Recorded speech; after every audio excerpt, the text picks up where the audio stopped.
प्यारे बच्चों, क्या आप जानते हैं ये कौन से रंग हैं? पीला, पीला रंग।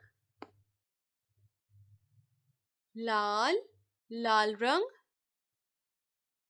सफेद, सफेद रंग।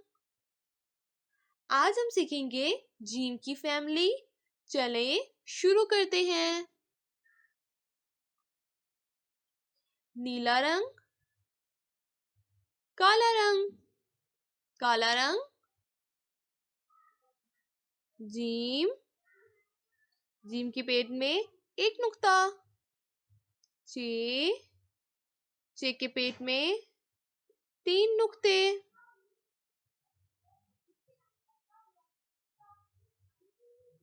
हे, हे के पेट में कोई नुक्ता नहीं।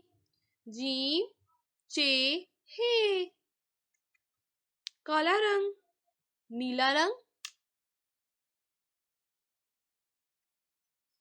खे, खे के ऊपर एक नुक्ता। दाल, दाल पे कोई नुक्ता नहीं।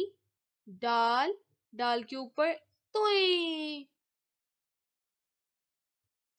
नीला रंग, खे, दाल, दाल।